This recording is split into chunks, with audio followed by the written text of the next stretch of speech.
नमस्कार बच्चों, मैं संदीप सोशल साइंस क्लास में आपका स्वागत करता हूं। 8th क्लास का जो हमारा चैप्टर चल रहा है हिस्ट्री का, जब जनता बगावत करती है 1857 और उसके बाद, आज हम इसके जो है लघुत्तरीय प्रश्न है वो रीड करने जा रहे हैं। पहला प्रश्न है हमारा, 1857 ईस्वी से पूर्व किसानों तथा कंपनी के भारतीय सिपाहियों में असंतोष के क्या कारण थे। 1857 ईस्वी से पूर्व कंपनी के भारतीय सिपाहियों में असंतोष के निम्नलिखित कारण थे। वे अपने वेतन भत्तों तथा सेवा शर्तों के कारण परेशान थे। दूसरा, कई नए नियम उनकी धार्मिक भावनाओं को ठेस पहुंचाते थे। उदाहरण के लिए, उस ज़माने में बहुत से लोग समुद्र पार नहीं जाना चाहते थे। उन्हें लगता था कि समुद्र पार जाने से उनका धर्म और जाति वो भ्रष्ट हो जाएंगे। जब 1824 ईस्वी में सिपाहियों को कंपनी की ओर से लड़ने के लिए समुद्र पार बर्मा जाने का आदेश मिला, तो उन्होंने जो है इस आदेश को मानने से इनकार कर दिया था। इसके लिए कंपनी ने उन्हें कड़ा दंड दिया। 1856 में तो कंपनियों ने एक नया कानून बना दिया। इस कानून में स्पष्ट कहा गया था कि यदि कोई व्यक्ति कंपनी की सेवा में नौकरी करना चाहेगा तो उसे जो है आवश्यक रूप से समुद्र पार जाना पड़ेगा। तीसरा, सिपाही गांव के हालात से परेशान थे। बहुत से सिपाही स्वयं किसान थे। वे अपने परिवार गांव में छोड़कर आए थे, अतः किसानों का क्रोध जल्दी सिपाहियों में भी फैल गया। नेक्स्ट प्रश्न है हमारा, 1857 के विद्रोह के सामाजिक तथा धार्मिक कारणों का वर्णन कीजिए। कि 1857 की जो क्रांति हुई थी उसके लिए सामाजिक और धार्मिक कारण क्या थे वो बताना है हमें। अंग्रेज़ों को लगता था कि भारतीय समाज में सुधार लाना जरूरी है, अतः उन्होंने सती प्रथा पर रोक लगाने और विधवा विवाह को आगे बढ़ाने के लिए कानून बनाया। कई भारतीयों को भारतीय समाज में यह हस्तक्षेप अच्छा नहीं लगा था। एक धार्मिक कारण था, अंग्रेजी भाषा की शिक्षा को जमकर प्रोत्साहन दिया गया था। जो भारतीय लोग हैं वो अंग्रेजी भाषा नहीं सीखना चाहते थे। 1830 के बाद कंपनी ने ईसाई मिस्ट्रियों को खुलकर काम करने और यहाँ तक कि ज़मीन और संपत्ति जुटाने का भी जो है आदेश दे दिया था, छूट दे दिया था। ये भी एक सामाजिक कारण था। 1850 में एक नया कानून बनाया गया था, जिसके कारण जो है ईसाई धर्म को अपनाना और भी अधिक आसान हो गया। इस कानून में यह प्रावधान किया गया कि यदि कोई भारतीय ईसाई धर्म को अपना लेता है तो उनकी पैतृक संपत्ति पर उनका अधिकार वो बना रहेगा। इन बातों के कारण बहुत से भारतीयों को विश्वास हो गया कि अंग्रेज़ जो है उनका धर्म, उनके सामाजिक रीति रिवाज और परंपरागत जीवन शैली को नष्ट करेंगे, अतः उनके मन में विद्रोह की भावना है वो जाग उठी। नेक्स्ट प्रश्न है हमारा, 1857 के विद्रोह का आरंभ किस प्रकार हुआ। यानी 1857 की क्रांति है वो किस प्रकार हुई और इससे में जो है चर्बी वाले कारतूस की क्या भूमिका थी।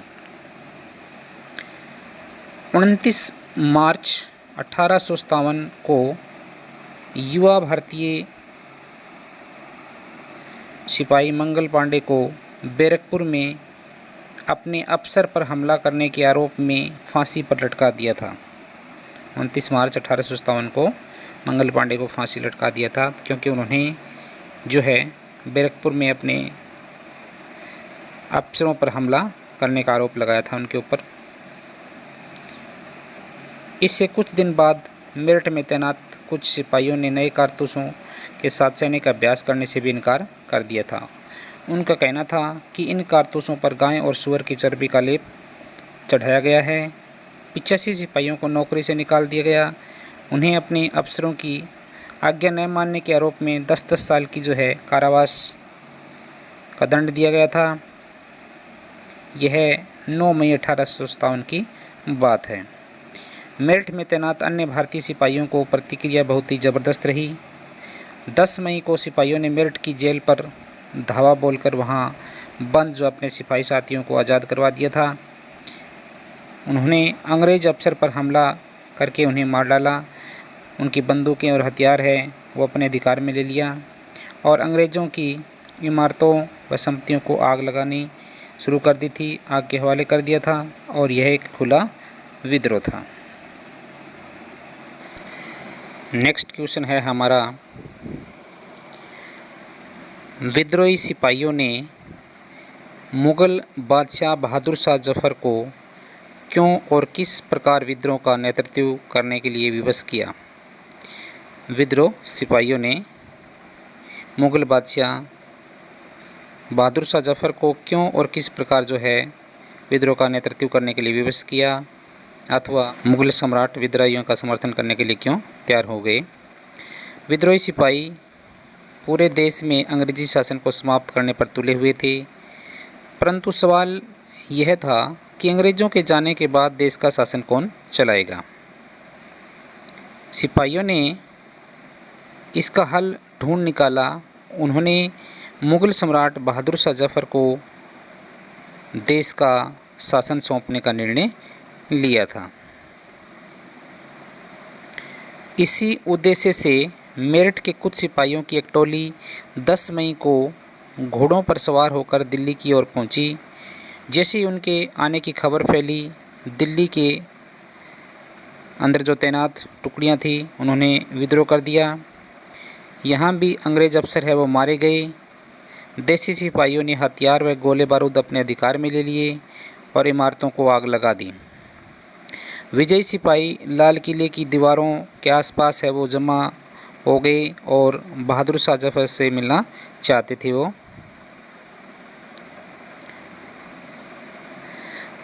बादशाह अंग्रेज़ों की शक्ति को चुनौती देने के लिए तैयार नहीं थे, परंतु सिपाही अड़े रहे।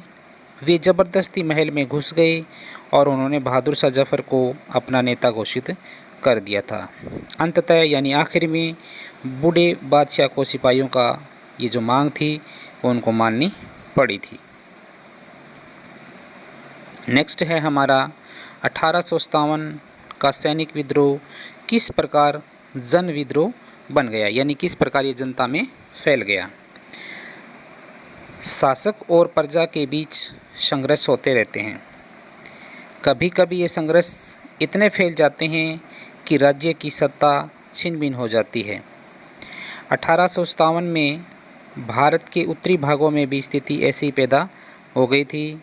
अंग्रेजी शासन के 100 साल बाद ईस्ट इंडिया कंपनी को एक भारी विरोध का सामना करना पड़ा था। 1857 में शुरू हुए इस विद्रोह ने भारत में कंपनी का अस्तित्व खतरे में डाल दिया था। मेरठ से शुरू होकर सिपाहियों ने कई जगह विद्रोह किया। समाज में विभिन्न वर्गों के असंख्य लोग विद्रोहियों के साथ मिल गए। कुछ लोगों का मानना था कि 19वीं शताब्दी से उपनिवेशवाद के विरुद्ध दुनिया भर में यह सबसे बड़ा सशस्त्र संघर्ष था। नेक्स्ट है हमारा 1857 ईस्वी के विद्रोह के समय देश के विभिन्न भागों में बहुत से महत्वपूर्ण नेता व उभर कर सामने आए थे। इस पक्ष में उदाहरण दीजिए। यानी 1857 का जब विद्रोह हुआ था तो बहुत से विभिन्न भागों में जो है नेता उभर कर सामने आए थे। यह सत्य है कि 1857 के विद्रोह में बहुत से महत्वपूर्ण नेता है वो उभर कर सामने आए थे। फैज़ाबाद के मौलवी अहमदुल्ला शाह ने भविष्यवाणी कर दी थी कि अंग्रेज़ों का शासन शीघ्र ही समाप्त हो जाएगा। वह समझ चुके थे कि जनता क्या चाहती है। इसी आधार पर उन्होंने अपने समर्थकों का एक विशाल समूह इकट्ठा कर लिया और अपने समर्थकों के साथ अंग्रेज़ों के साथ वे लड़ने के लिए लखनऊ जा पहुँचे थे। दिल्ली में अंग्रेज़ों का सफाया करने के लिए बहुत से गाजी अथवा धर्म योद्धा इकट्ठा हो गए थे। बरेली में जो सिपाही बख्त खान ने जो है लड़कों की एक विशाल टोली के साथ दिल्ली की ओर कूच कर दिया, वह इस विद्रोह में एक मुख्य व्यक्ति सिद्ध हुए थे। बिहार में एक पुराने जमींदार कुंवर सिंह ने जो विद्रोही सिपाही थे उनका साथ दिया और महीनों तक अंग्रेज़ों से लड़ाई लड़ी। सच तो यह है कि सभी प्रदेशों के नेता और लड़कों ने इस विद्रोह में बढ़ चढ़कर भाग लिया था। तो आज के लिए इतना ही। Thank you. Have a good day.